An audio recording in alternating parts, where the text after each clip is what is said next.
बहुत बहुत शुक्रिया, बहुत बहुत धन्यवाद। टाइकॉन चंडीगढ़ की तरफ से आज जो स्टार्टअप का ये उत्सव है, उत्सव कहूंगा मैं इसको, उसमें मुझे बुलाने के लिए बहुत बहुत मेहरबानी। टाइकॉन के जितने भी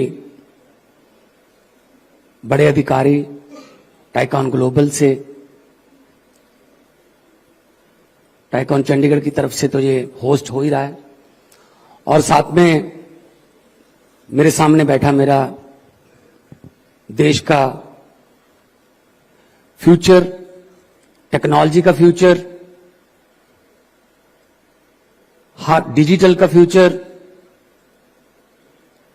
और हर फील्ड में मैं कहूंगा कि आप लोग विजनरी लोग हो, इसीलिए आपको आज यहां इकट्ठे होकर अपना अपना प्रोडक्ट और अपना अपना जो ब्रेनस्टॉर्मिंग से निकला है उसको दिखाने का आज मौका मिल रहा है। इसके लिए मैं टाई का बहुत बहुत धन्यवाद करता हूं। सबको मेरा नमस्कार, सत श्री अकाल। पंजाब एक ऐसी स्टेट है, यहां से नए आइडिया निकलते हैं, और पंजाब हमेशा, जो पंजाबी हैं वो नए आइडियाज को सबसे पहले अडॉप्ट करते हैं। कोई भी नया आइडिया हो, किसी न किसी तरीके से पंजाब उसके साथ जुड़ जाता है, चाहे वो, क्योंकि पंजाब को लीड करने में मजा आता है, पंजाबियों को रोल मॉडल बनने में मजा आता है। अगर हम गुरुओं से शुरू कर लें, श्री गुरु नानक देव जी से लेके श्री गुरु तेग बहादुर जी, श्री गुरु अर्जन देव जी, श्री गुरु गोविंद सिंह जी, कुर्बानियां दी, अपने परिवार, अपने सर्वंस को देश कौम के लिए कुर्बान किया, आगे लगे, लीडर, लीड किया, और जोश भरा, गिनती में कम थे लेकिन 1 से 1.25 लाख मल्टीप्लाई किया, 1 का मतलब 1.25 लाख। तो आज भी अगर किसी को 1 कहना हो तो पंजाबी 1.25 लाख कहते हैं। तो ये हमारी ग्लोरी पंजाब की, हमारा विरसा, लेगेसी हम साथ लेके चलते हैं। जब से हमने सरकार बनाई तब से पहली बात तो ये कि आमतौर पे सरकार बन जाती है तो ओथ सेरेमनी जो चीफ मिनिस्टर की होती है वो किसी राजभवन में या किसी स्टेडियम में होती है, बट हमने ओथ सेरेमनी शहीद आजम भगत सिंह के गांव खटकड़ कला में की, ताकि थोड़ा बहुत हमें प्रेरणा मिलती रहे कि इन्होंने कुर्बानी दी थी, देश लेके दिया था, आजादी लेके दी थी। हमारी जिम्मेदारी, हमारा दायित्व बना रहे, हमें याद रहे कि इनकी वजह से हम यहां ओथ सेरेमनी कर रहे हैं, ओथ ले रहे हैं, उनकी कुर्बानियों को हम भूले ना। यहां तक टेक्नोलॉजी का सवाल है, आते ही हमने इन्वेस्ट पंजाब को अपग्रेड किया, पूरे देश में गए, मैं चेन्नई गया, हैदराबाद गया, बेंगलोर गया, अपनी टीम लेके, सारी डिसीजन मेकिंग टीम लेके, मैं दिल्ली, मुंबई, सब जगह पे गया। टॉप के बिजनेस जो देश में अलग अलग फील्ड में टॉपर हैं, उन बिजनेसमैन को बुलाया, उनको कहा कि आइए पंजाब आइए। पंजाब में हमने स्टार्टअप का मोहाली में सेटअप किया, और आज मुझे बताते हुए खुशी हो रही है 70,000 करोड़ का इन्वेस्टमेंट पंजाब में हो चुका है। मैं वो नहीं कहता जिसका एमओयू हो चुका है, मैं वो कह रहा हूं जो ऑन ग्राउंड हो चुका है। Tata steel, they are putting their factory in Ludhiana, which will be the second biggest after Jamshedpur. देश की टाटा स्टील की सेकंड बिगेस्ट फैक्ट्री होगी यहां लुधियाना में। कितने इंजीनियर चाहिए होंगे, कितना एम्प्लॉयमेंट जनरेशन होगा। सनातन टेक्सटाइल, जर्मनी की 3 कंपनियां, बर्वियो, फ्रेडनबर्ग, क्लास पहले थी, बर्वियो और फ्रेडनबर्ग आई है, मोरिंडा में ही है फ्रेडनबर्ग। अगर आप देखोगे मर्सिडीज के सेंसर बनाते हैं। बर्वियो जो है पराली से बायोगैस पैदा करती है, वो लहरागागा में है, संगरूर डिस्ट्रिक्ट में। मैं हमेशा ही नई टेक्नोलॉजी का, नए आइडियाज का फैन रहा हूं। मैं खुद एक आर्टिस्ट के तौर पर भी, क्योंकि जो स्टायरिस्ट होता है, कॉमेडियन होता है, वो ऑब्जर्व करता है चीजों को कि कैसे होता है, कौन कैसे समाज में चलता है, फिर उसी में से वो अपना स्टायर निकालता है। आप देखते रहते हो बहुत से शोज। जब तक आइडिया नया नहीं होगा, लोग उस शो को पसंद नहीं करेंगे। उस समय लाफ्टर चैलेंज नया आइडिया था। फिर जो कौन बनेगा करोड़पति, ये यहां का आइडिया नहीं है। इसके पेटेंट राइट्स जो हैं, who wants to be millionaire, उसके हैं। तो उन्होंने राइट्स दिए हैं। यहां पे एक लाइट भी चेंज नहीं कर सकते उनको पूछे बिना, क्योंकि पेटेंट राइट्स उसके पास है। बहुत से शो ऐसे, बिग ब्रदर चलता था, यहां बिग बॉस है, यूके में बिग ब्रदर चलता था, वही। लेकिन उनसे, क्योंकि राइट्स हैं उनके इंटरनेशनल। तो मैं भी यही हर रोज स्पीच में अपनी में कहता हूं कि अपने आप कुछ बनाओ। मैं पंजाब के नौजवानों को, पंजाब के लड़के लड़कियों को नौकरी मांगने वाला नहीं, नौकरी बांटने वाला बनाना चाहता हूं। जॉब सीकर्स नहीं, जॉब प्रोवाइडर्स बनाना चाहता हूं। उसके लिए हमने स्कूलों में बिजनेस ब्लास्टर शुरू किया। हम 5 बच्चों का ग्रुप बना लो, 6 का बना लो, हम 2000 रुपये बच्चे को देते हैं। कुछ बनाओ नया। कुछ आइडियाज बच्चों ने निकाले और फिर उनके साथ हम बड़े जो बिजनेसमैन हैं, उसी से रिलेटेड, जो उस कैटेगरी से रिलेटेड, उनके साथ उनका टाई अप कराते हैं कि आप इनके साथ बात करो। मतलब बच्चे बहुत बड़े बड़े बिजनेस करने के लिए शुरुआत हो चुकी है उनकी। School of eminence, school of eminence क्या है? 8th क्लास तक बच्चों का पता चल जाता है बच्चा किधर जा रहा है। मेडिकल की तरफ जाना है, स्पोर्ट्स की तरफ जाना है, म्यूजिक की तरफ जाना है, इंजीनियरिंग की तरफ जाना है, किधर जाना है। तो हमने 9th, 10th, 11th और 12th क्लास के लिए एक टेस्ट लेके उसमें स्कूल ऑफ एमिनेंस में हम बच्चों को दाखिला देते हैं।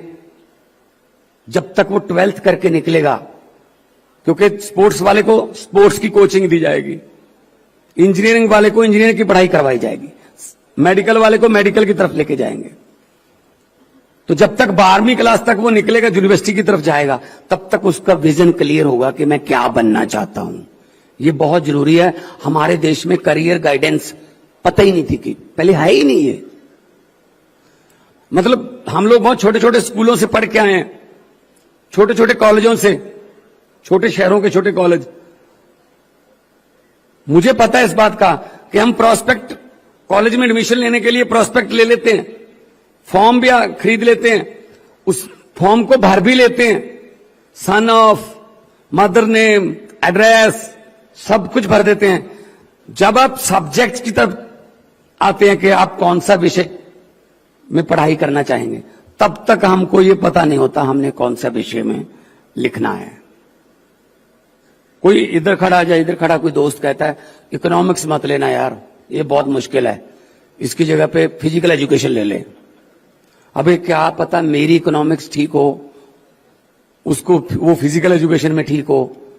क्या पता मेरा मैथ अच्छा हो, वो हिस्ट्री में इंटरेस्ट रखता हो। तो ऐसे माउथ वर्ड से चलता था। पता ही नहीं चलता था कि क्या पढ़े।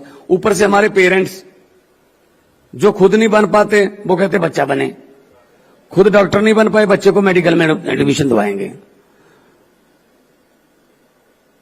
वो भी ये देखते हैं बस यही बनना है, पायलट बनो, इंजीनियर बनो। मैंने कहा यार सभी डॉक्टर बन गए तो मरीज कौन बनेगा, फिर पायलट बन गए तो पैसेंजर कौन बनेगा। बच्चे का भी तो देखो ना कि उसका माइंड किधर जा रहा है। मेरे खुद का मेरी आपने स्टोरी सुनी होगी, मेरे पिताजी ने मुझ पर पाबंदी लगा दी थी स्टेजों पर जाने, कॉलेज की स्टेजों पर नहीं जाना, टाइम बर्बाद होता है, पढ़ाई करो बाद में देखेंगे। तो मैं चोरी चोरी जाने लगा, जीत लेता था ट्रॉफी। ट्रॉफी जीतने के बाद मुझे सबसे ज्यादा दिक्कत ये होती थी इसको घर पे कैसे लेके जाऊंगा, क्योंकि पिताजी को पता चल जाएगा। और पंजाबी बच्चों की, खासतौर पे टीचर के बच्चों की पिटाई तो आम सी बात है, मतलब वो तो हमने अपनी किस्मत में मान रखा है कि होगी होगी। तो उसके बाद जब मैं I was in 12th grade at that time, 17.5 years की मेरी एज थी। 17.5 साल की उम्र में अचानक से मेरी सीडी आई और सुपर डुपर हिट हो गई। तो 6 महीने बाद नेक्स्ट आ गई, वो उससे भी हिट हो गई। तो फिर वही मेरे पिताजी स्वर्गीय महेंद्र सिंह जी वही अखबार को इंटरव्यू देने लगे। बच्चे में बहुत पोटेंशियल था, मैंने बहुत इनकरेज किया। मैंने कहा कब किया सर, मैंने कहा कब किया इनकरेज, पिटाई की है, सच बोल दो इसमें क्या है। तो उनको भी फिर ये लगने लगा ना कि मैं, मतलब यहां तक हो गया था फेम का जो नशा है माता पिता को कैसे चढ़ जाता है, कि मेरे पिताजी ने फोन किया मेरी छोटी बहन को, सगी बहन है मेरी छोटी मनप्रीत, कि मनप्रीत मैं बोल रहा हूं फादर ऑफ भगवंत मान। उसने कहा जी मेरे नहीं हो तो उनको आदत पड़ गई थी ये बोलने की कि मैं फादर ऑफ भगवंत मान। तो मतलब पेरेंट्स को भी मैं अक्सर ये कहता हूं कि बच्चों के इंटरेस्ट की तरफ ध्यान दीजिए। शायद आपके 90% पेरेंट्स ये काम लाइक नहीं करते होंगे, क्या यार ये क्या बनाएगा तू, कोई और काम कर यार, ये क्या चलेगा, कब चलेगा, ये फ्यूचर में पता नहीं क्या होगा ये वो। सो वो जल्दी सक्सेसफुल देखना चाहते हैं बच्चों को। खैर इच्छा होनी भी चाहिए, लेकिन अगर बच्चे के इंटरेस्ट के मुताबिक काम हो रहा है तो वही बच्चा आपको प्राउड फील करवा सकता है। और कभी भी मेरे सामने बैठे हैं बहुत यंग लड़के लड़के, अपने पुराने फेलियर को दिल पे नहीं लगना, पुराने फेलियर को दिमाग में भी नहीं रखना है, दिल पे भी नहीं रखना है। नई बात करो कि आज मैं क्या हूं, पुराना क्या हो गया भूल जाओ। मैं अपना एग्जांपल देता हूं। अपने एग्जांपल से पहले मैं एक और एग्जांपल देता हूं। एक हाथी था, एक महावत था, उसके पास हाथी था, बहुत ताकतवर हाथी था, बहुत ही कमजोर रस्सी से बांधा हुआ था उसको, मतलब इजीली हाथ से भी टूट सकती थी वो रस्सी, लेकिन उसने हाथी के पांव में वो रस्सी डाल के उसको बांधा हुआ था। कोई बंदा आया उसका दोस्त, उसने कहा यार ये तू बहुत बड़ा रिस्क ले रहा है। कहता क्यों? कहता ये तो ये आधे सेकंड का काम है इस हाथी का इस रस्सी को तोड़ना, थोड़ा सा ऐसे किया इसने ये रस्सी टूट जाएगी, इसको चेन लगा दे, लोहे की चेन से बांध दे इसको। महावत ने कहा नहीं नहीं खतरे वाली कोई बात नहीं है। जब ये छोटा था ये हाथी, तब भी मैं इसको इसी रस्सी से बांधता था, तब इसने 2-3 बार ट्राई की इस रस्सी को तोड़ने की, लेकिन उस समय इसमें इतनी शक्ति नहीं थी कि वो इस रस्सी को तोड़ सकता। उसके बाद इसने ये बात अपने मन में बिठा ली कि ये रस्सी मेरे से टूटेगी नहीं। आज ये ट्राई ही नहीं कर रहा इस रस्सी को तोड़ने की, पुराने फेलियर को लेके बैठा है। तो इसीलिए मैं कहता हूं अगर आप कोई पुराना टेस्ट फेल हो गए या कोई स्टार्टअप किया बिल्कुल अच्छा नहीं रहा, तो पुराने फेलियर को लेके मत बैठो कि मेरी किस्मत ही ऐसी है, पता नहीं क्यों भगवान मेरे साथ ही ऐसा करता है। हो सकता है उसी भगवान ने वक्त के साथ आपको उस टेस्ट को दोबारा पास करने की काबिलियत दे दी हो। तो पुराना फेलियर बिल्कुल नहीं। मैं पहली इलेक्शन हार गया था 2012 में। 2012 में विधानसभा पंजाब की इलेक्शन हुई, नई पार्टी थी, मैं हार गया था। आम आदमी पार्टी उस समय बनी नहीं थी। आम आदमी पार्टी 13 में बनी है। तो मैंने कहा कोई बात नहीं, अगर आए हैं तो पब्लिक है, कई बार पब्लिक ये भी चेक करती है कि हरा के देखते हैं क्या यहीं खड़ा रहता है या जीतने आया है सिर्फ। तो मैं खड़ा रहा, लोगों के बीच जाता रहा। उसी इलाके से आज जो बोल रहे थे 2,12,000 से मतों के पंजाब में रिकॉर्ड मार्जिन से लोगों ने जिता के मुझे नेशनल असेंबली में भेजा, पार्लियामेंट में भेजा। तो परमात्मा जो करता है सही करता है। पहले मुझे यह था कि यार मैं तो हार गया, यार लोग इसका मतलब चेंज नहीं चाहते, कुछ मैं चेंज चाहता हूं, सिस्टम में चेंज करनी। तब बाद में जब मैं पार्लियामेंट में गया, वहां जाके बहुत फेमस हो गई मेरी स्पीचेस, तब मुझे लगा कि भगवान जो करता है अच्छा ही करता है। अगर जीत जाते 12 में तो शायद पंजाब में रह जाते, नेशनल असेंबली में नेशनल लेवल पे बोलने का मौका नहीं मिलना था। फिर 14 में जीते, फिर 19 में जीते। सो भगवान जो करता है अच्छा करता है, अपना काम करते रहो बस। विजन क्लियर होना चाहिए।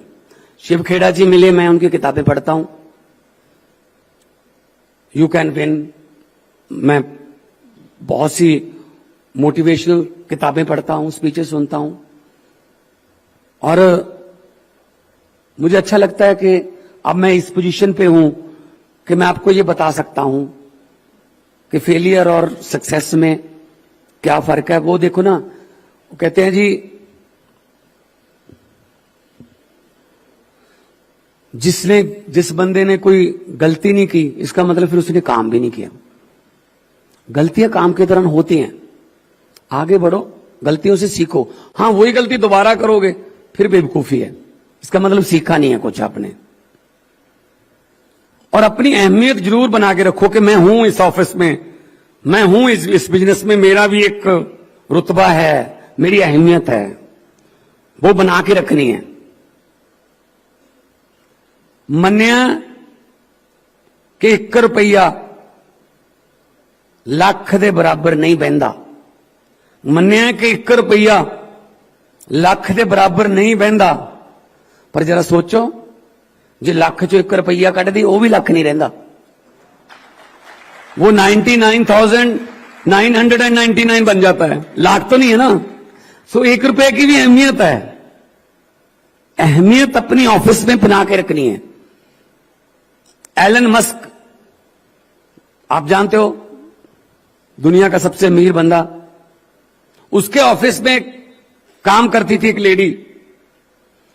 वो रिजाइन लेके आई उसके पास, वो कहती मैं आपके ऑफिस में काम करती हूं, मैं रिजाइन देना चाहती हूं। उसने कहा ठीक है, कौन से ऑफिस में काम करती हूं? हेड ऑफिस में काम करती हूं। अच्छा ठीक है, ये मैं बाद में एक्सेप्ट करूंगा, $1 लाख ले, पूरी दुनिया घूम ले 1 महीना, बाद में तेरे इस्तीफे पर बात करेंगे। उसने कहा ये तो बड़ी अच्छी बात हो गई, इस्तीफा भी दे दिया मैंने और $1 लाख मिल गया, वो भी फ्री में मिल गया दुनिया घूमने के लिए। वो वर्ल्ड टूर पे निकल गई, दुनिया घूम के 1 महीने बाद आई, कहती जी मैं आ गई, मेरे इस्तीफे के बारे में। अच्छा, कहता वो महीना पहले जो आई थी, ये तेरा इस्तीफा पड़ा है, एक्सेप्टेड। उसने कहा अगर स्वीकार ही करना था इस्तीफा, पहले दिन ही कर लेते, इतना मुझे $1 लाख दे के पूरी दुनिया घुमाने की क्या जरूरत थी। तो एलन मस्क ने कहा जिस दिन पहले दिन इस्तीफा देने आई थी, मुझे पता नहीं था दफ्तर में तेरी क्या अहमियत है, ऑफिस में तेरा क्या स्थान है। अगर 2-3 दिन बाद ऑफिस में कुछ हलचल होती कि ये काम रुक गया, वो आ नहीं रही 3 दिन से, सारी फाइलें पड़ी हैं, तब मैं तुझे चौथे दिन ही बुला लेता। लेकिन 1 महीना किसी ने कुछ कहा ही नहीं, इसका मतलब तेरे बिना चल सकता है दफ्तर, चलो जाओ, शाबाश। मतलब इसका क्या है कि आप जिस मर्जी ऑफिस में बैठो, जिस मर्जी कुर्सी पे बैठो, लेकिन अपनी अहमियत बनाओ कि मेरे बिना ऑफिस चल नहीं सकता अगर मैं 2 दिन ना आऊं। ये आपके हाथ में है कि आप उसको कैसे लेते हो। तो पंजाब सरकार की तरफ से न्यू आइडियाज को पिक किया जा रहा है और new ideas, out of the box ideas अभी पंजाब सरकार में हमने एक लागू किया जो आपने नहीं सोचा होगा वो, लेकिन वो बाद में बहुत अप्रिशिएट हुआ। हमने क्या किया, 1 अप्रैल से 31 जुलाई तक ऑफिस के टाइम बदल दिए, क्योंकि सूर्य जल्दी आ जाता है अप्रैल में, सुबह 7:30 से 2 कर दिया टाइम सरकारी ऑफिस का, नो लंच ब्रेक, 7:30 से 2। और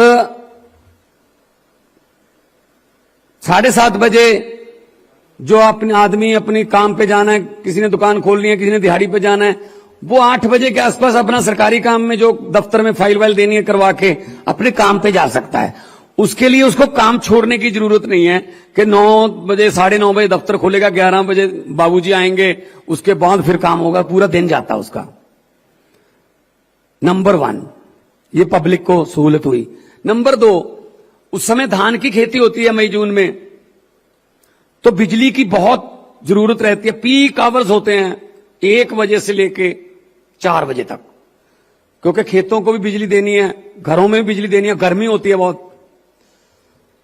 तो अगर 7:30 से 2 हमने कर दिया तो 1:30 बजे से जो 2 बजे तक बीच में सारे एसी ऑफिसेज के, सारे ऑफिसेज के और जितनी भी इलेक्ट्रिसिटी यूज हो रही है, सारे बल्ब पंखे बंद हो गए।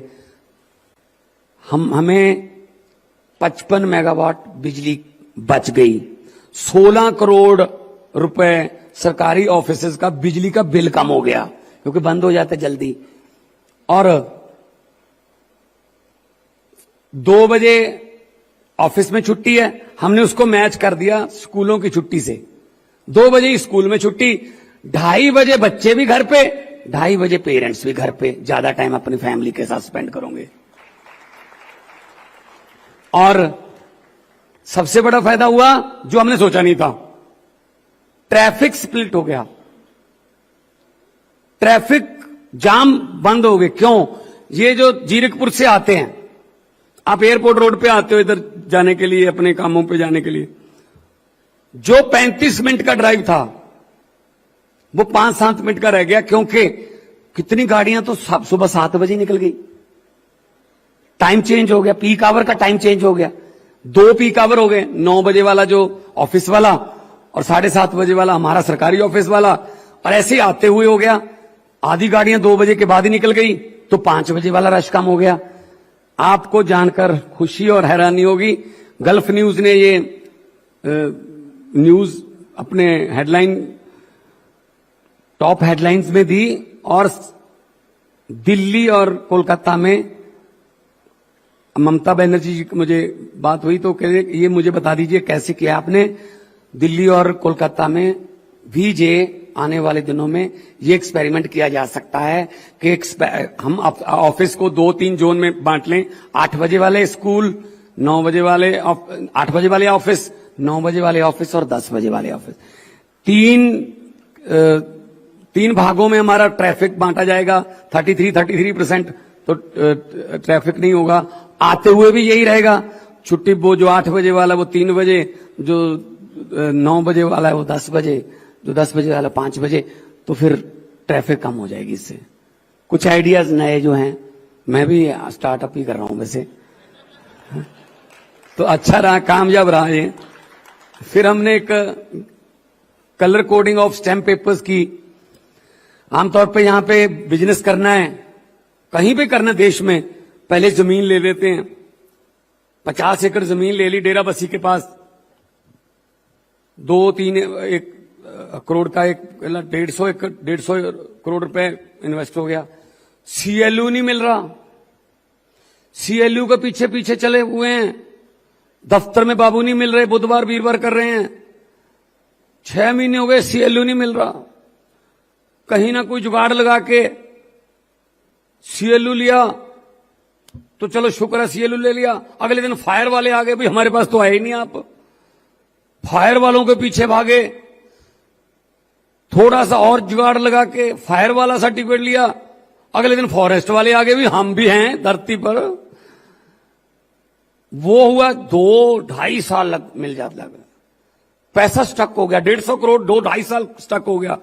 कई बार तो ऐसा हुआ कि चलो छोड़ो यार, जमीन बेचो, चलो चलते हैं कहीं और चलते हैं। दुखी हो जाते थे व्यापारी। हमने एक बहुत ही यूनिक आइडिया निकाला, 100% मेरा स्टार्टअप है ये। मैंने कहा काम करते हैं, जो स्टैम्प पेपर है ना, इसकी कलर कोडिंग कर देते हैं।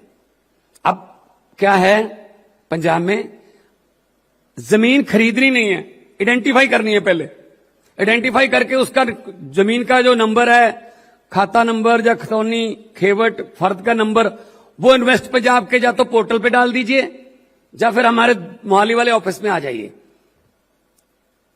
हमारी टीम सीएलयू वाली जाएगी उस जमीन पर, हमारी टीम फॉरेस्ट वाली जाएगी उस जमीन पर, फायर वाली जाएगी उस जमीन पर, पोल्यूशन वाली जाएगी उस जमीन पर। It will take 15 days 2 weeks. 15 दिन में सारी टीमें हमारी जाके हमें बता देंगी जी हमारी तरफ से ओके है, यहां फैक्ट्री अगर लगाना चाहते हैं हमारी तरफ से एनओसी है, कोई ऑब्जेक्शन नहीं है हमें। फिर हम कहेंगे इंडस्ट्रियलिस्ट को कि अब ना जो जमीन का सेलर है, जो बेच रहा है जमीन, उसको बुला ले, बुला भी इन्वेस्ट पंजाब के ऑफिस में ले, कहीं कचहरी में नहीं जाना पड़ेगा, वहीं पे एसी कमरे में एक तहसीलदार बैठा है कंप्यूटर लेके, आज आपकी रजिस्ट्री हो जाएगी। लेकिन आपको ग्रीन रंग का, हरे रंग का स्टैम्प पेपर खरीदना पड़ेगा, क्योंकि वो महंगा होगा थोड़ा। कारण उसमें सीएलयू के पैसे भी उसमें चार्ज हैं, उसमें फॉरेस्ट के भी सारा इंक्लूडेड है, उसमें जितनी भी आपको एनओसी चाहिए उसका जो फीस है वो इंक्लूडेड है। तो जैसे ही आपकी रजिस्ट्री हो गई 15 दिन बाद, 16वें दिन बाद आप भूमि पूजन करवा के या सुखमनी साहब का पाठ करवा के अपनी फैक्ट्री की पहली ईंट लगाकर अपना काम शुरू कर सकते हैं। 16 दिन, सिर्फ 16 दिन। और हमारे पास 100 से ज्यादा ऐसे लोग आ गए और जो हैरान हो रहे हैं, ये ऐसा काम जो पहले 16 महीने नहीं होता था 16 दिन में होने लगा। ऐसे हमने हाउसिंग के लिए कर दिया, रेड कर दिया उसके लिए। उसको रेड खरीदना पड़ेगा स्टैम्प पेपर, सारी इंक्लूडेड, सीवरेज बिजली सब उसमें इंक्लूडेड होगा। हां, अगर वो कहे कि मेरे प्लाट बिके नहीं, आधे में फैक्ट्री लगा लेता हूं, फिर हम अगर जाएंगे पूछेंगे ले आओ जी स्टाम्प पेपर, वो रेड दिखाएगा, काम ग्रीन वाला कर रहा है, तो फिर या तो फिर फाइन होगा, या जरूरी नहीं है कि हम उसकी परमिशन दें हम उसको, क्योंकि रेजिडेंशियल एरिया में हम क्यों देंगे परमिशन किसी फैक्ट्री की। तो ये फायदा होगा। 2 साल बाद आपकी फैक्ट्री में कोई आया, बाबू कागज दिखाइए, कुछ दिखाने की जरूरत नहीं है, ग्रीन स्टैम्प पेपर दिखा दीजिए। ग्रीन का मतलब ऑलरेडी सब कुछ आपने पे कर दिया। तो ये आइडिया भी हमारा बहुत अच्छा जा रहा है। सो आइडियाज हैं, तो पंजाबी आइडियाज में माहिर हैं हम, तो ग्लोबल सिटीजन हैं, जिस देश में हम गलती से भी चले जाएं वहां भी कामयाब हो जाते हैं। हाँ, बहुत कामयाब हो जाते हैं, जहां मर्जी चले जाओ। वो कोई पेस्ट की कंपनी थी, टूथपेस्ट की, सेल बढ़ानी थी, तो उन्होंने अपने पूरा सेल्स डिपार्टमेंट लेके आए कि जी क्या करना चाहिए। कोई बोले जी शाहरुख खान को ब्रांड एम्बेसडर ले लो, किसी ने कहा जी क्रिकेटर को ले लो किसी को ब्रांड एम्बेसडर, किसी ने कहा जी आईपीएल की जर्सी पर हमारा नाम आ जाए, किसी ने कहा जी गांव गांव की जो सड़कें हैं उस पर हमारे बोर्ड लग जाएंगे।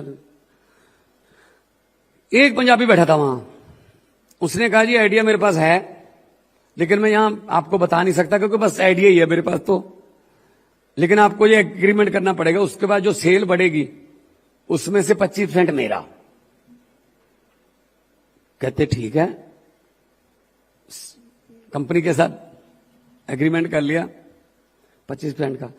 कहते किसी शाहरुख खान को नहीं लेना, किसी क्रिकेटर को नहीं लेना, 1 रुपया भी नहीं लगेगा। कहते क्या, कैसे होगा फिर?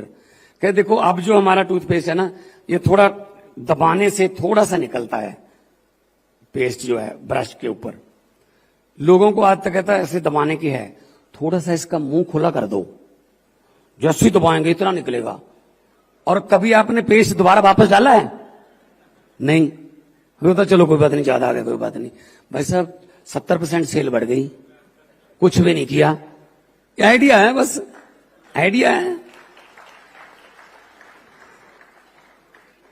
सो अपने मुझे अच्छा ये लगा, मैं यूथ को मिला, यंग लड़के लड़कियां अपने पांव पे खड़े होने की कोशिश कर रहे हैं, हो जाएंगे कि किसी का मोहताज नहीं है हम कि हमको ये नौकरी देगा, ये नौकरी देगा, अपने आप बनते हैं। देखो, जब वाजपेयी जी की गवर्नमेंट थी तो मेनका गांधी जी वहां मिनिस्टर थी, तो उन्होंने जानवरों की खेलों पर पाबंदी लगा दी। सर्कस में जो जानवर थे, सर्कस में जो जानवरों का खेल दिखाते उन पर पाबंदी लगा दी कि टॉर्चर करते हैं उनको। चलो लग गया, वो ऑर्डर आ गया फेडरल गवर्नमेंट का। कोलकाता में एक ओलंपिया सर्कस थी बहुत बड़ी, उनके पास 10 हाथी 7 शेर थे। हर रोज हाथी चारा खाते थे, शेर मीट खाते थे, तो खर्चा तो चल रहा था, लेकिन क्योंकि उनकी मतलब कोई इस्तेमाल ही नहीं हो रहा था तो इनकम बंद हो गई, खर्चा चालू है। महीने 1.5 महीने बाद उन्होंने सोचा कि यार इनका क्या करना है। फिर उन्होंने 7 के 7 शेरों को एक गाड़ी में बिठाकर, ट्रक में बिठाकर बंगाल के जंगलों में छोड़ दिया। 10 दिन बाद पता चला उन 7 शेरों में से 5 शेरों को जंगली कुत्ते खा गए। कारण, जो शेर थे वो सर्कस में बना बनाया मीट खाने के आदी हो गए थे। वो भूल गए कि हमारा टैलेंट क्या है, हमारे पंजों में, हमारे जबड़ों में कितनी ताकत है। वो भूल गए, उनको बना बनाया मीट मिलता था, सुबह भी शाम को भी। दूसरी तरफ कुत्ते, जंगली कुत्ते भूखे मरते थे कि भूख से भी मरना है, चलो इकट्ठे होकर शेर को घेर लेते हैं। इससे क्या शिक्षा मिलती है? शिक्षा ये मिलती है, जो मां बाप, जो पेरेंट्स अपने बच्चों के लिए ज्यादा बड़े बैंक बैलेंस, ज्यादा प्रॉपर्टीज, ज्यादा ये अपना माल जो उसने कमाया होता है वो छोड़ के जाते हैं ना, बड़े बड़े प्लॉट, ये वो धिमका, अपने बच्चों के लिए, असल में वो अपने बच्चों को सर्कस का शेर बना जाते हैं। मैं ये कहना चाहता हूं, भूखे रह लो लेकिन शिकार अपना मारना सीखो। 2 दिन भूखे रह लेंगे कोई बात नहीं, शिकार अपना मारना सीखो, किसी पे डिपेंडेंट ना रहो, चाहे वो अपने पिताजी ही क्यों ना हो। वो उनका जमाना था, उनके जमाने में उनके काम थे, हमारे जमाने में हमारे काम है। तो मैं, पंजाबी में एक शेर है कि बेहिम्मते हुंदे ने ओ जेड़े बह के शिकवा करन मुकद्दरां दा। बेहिम्मते हुंदे ने ओ जेड़े बह के शिकवा करन मुकद्दरां दा। उगण वाले उग पैंदे ने सीना पाड़ के पत्थरां दा। मंजिल दे मत्थे ते तख्ती लगदी उन्हां दे नावां दी, जेड़े घरों बना के तुरदे ने नक्शा अपने सफरां दा। सो अपने सफरां दा नक्शा घर बना के तुरो। दुनिया की कोई ताकत तुहानू रोक नहीं सकती, दुनिया की कोई ताकत तुहानू मंजिल ते पहुंचण तो रोक नहीं सकती। सो इंपॉसिबल वर्ड होना नहीं चाहिए किसी दी डिक्शनरी च। और अज तक हुण तो मौके ही बहुत मिलते हैं। देखो जहाज कितना ताकतवर हुंदा है, 747 787 350 पैसेंजर, उन्होंने समान, अपना वजन, 1.25 लाख लीटर तेल लैके उड़ जाता है, कितना ताकतवर होंगे। पर एक सोचो जरा, जो जहाज दिल्ली मुंबई या अहमदाबाद इंटरनेशनल एयरपोर्ट ते गेट ते लग्या खड़ा होंगे तो उसकी ताकत 0 होंगी है, क्योंकि अगे जा नहीं सकता, तो जहाज के बैक गेयर होंदा नहीं, पिछे भी नहीं हो सकता। फिर एक छोटा ट्रैक्टर जा होंदा है, उन्होंने पिछे करके सीधा कर दिंदा रनवे वाल नूं। जो रनवे दिख जाता जहाज नूं, फिर वो ट्रैक्टर नूं कहंदा कि तू परां हो जा, हुण मेरा काम है। फिर वो उड़ जाता उत्थों। ये वो इंजन पर डिपेंड करता है, चंडीगढ़ों उड़ के दिल्ली उतरूगा 40 मिनटों बाद, 35 मिनटों बाद, या फिर दिल्ली तो उड़ के सान फ्रांसिस्को उतरूगा 12-13 घंटिया बाद, 14 घंटे, इंजन पर डिपेंड करता है। मैनू ये पहले दिनों जो मैं स्टार करता सी उदों भी, अज भी मैनू पता है, जिहड़ा मेरे देश का यूथ है India is the youngest country on the earth 65% साडा जिहड़ा एज हैगी आ वो 18 तो 35 है। सो मैनू पता है कि आज मेरे सामने जहाज बैठे हैं बहुत बड़े बड़े यूथ, इन्हां दे इंजनां च बहुत ताकत है, पर इन्हां नूं कोई ट्रैक्टर चाहे वो लीडर के रूप च, चाहे वो मैंटर के रूप, चाहे कोच के रूप च कोई मिल जाए जिहड़ा इन्हां नूं सीधा कर दे, फिर ये अपने आप उड़ जाणगे। इन्हां दे इंजनां च बहुत ताकत है। हाँ, पर मैं एक गल कहनी चाहूंगा कि जो उपर उड़ गए रनवे नूं जरूर याद रखियो, क्योंकि उतरना भी हुंदा है, थल्ले भी होना हुंदा है। ये ना सोच लियो कि मैं हुण उच्चा हो गया, पता नहीं की हो गया। हंकार नहीं करना कदे भी। देखो, there is a hair line difference between self confidence and proud. थोड़ा जा फर्क है बस, सेल्फ कॉन्फिडेंस और प्राउड। मैं भी ये काम कर सकता हूं, सेल्फ कॉन्फिडेंस है। मैं भी ये काम कर सकता हूं, सेल्फ कॉन्फिडेंस है। मैं ही ये काम कर सकता हूं, ये प्राउड है, ये हंकार है। सो सेल्फ कॉन्फिडेंस जरूर रखो, अगे बढ़ो। मुझे अच्छा लगे कि अज इत्थे बहुत ही एक्सपीरियंस्ड बिजनेसमैन भी ने, टाइकॉन नाम ही ऐसा है। सो अज इत्थे विदेशों तो भी साडे मित्र दोस्त आए ने और बहुत सारे पूरे देश तो नए लड़के लड़कियां अपना काम आगे बढ़ाने के लिए आए हैं। और Mohali will be the next silicon valley of India. आप आइए, मोहाली में काम करिए। सरकार की तरफ से आपको फाइनेंशियली भी आपको जो जरूरत होगी, किसी यूनिवर्सिटी के से जुड़ना है, किसी मतलब लैब से जुड़ना है, कोई और चाहिए, कोई लेटेस्ट मशीनें चाहिए, सब कुछ हम आपको प्रोवाइड करवाएंगे। आइए, पंजाब में काम करें। गुरुओं पीरों की धरती है, बहुत फर्टाइल लैंड है। जो भी आता है, मैं जो भी इंडस्ट्रियलिस्ट से मिलता हूं उससे मैं एक बात कहता हूं कि एक बार पंजाब में आके इंडस्ट्री लगा लो। मैं इस बात की गारंटी लेता हूं कि ये बरकत वाली धरती है, यहां कोई भूखा नहीं मरता। ये पूरे देश का पेट पालने वाली धरती है। इसलिए यहां का बंदा, यहां में बंदा भूखा रह जाए, ये सवाल पैदा नहीं हो सकता। सो हमारे तो गुरु नानक देव जी ने 20 रुपए का लंगर लगाया था बहुत सालों पहले। वो 20 रुपए का लंगर अभी भी चल रहा है। देखो, चाहे वो कहीं पे भी कोई भूकंप आ गया, कहीं पे कोई कुदरत की आफत आ गई, बाकी सामान पहुंचे ना पहुंचे, हमारा लंगर वहां पे जरूर शुरू हो जाता है। तो हम लोग हॉस्पिटैलिटी में माने हुए हैं, हम आपको वेलकम करते हैं।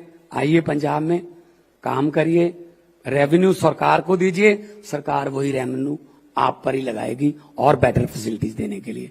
आपने मुझे इतने प्यार से सुना, धन्यवाद।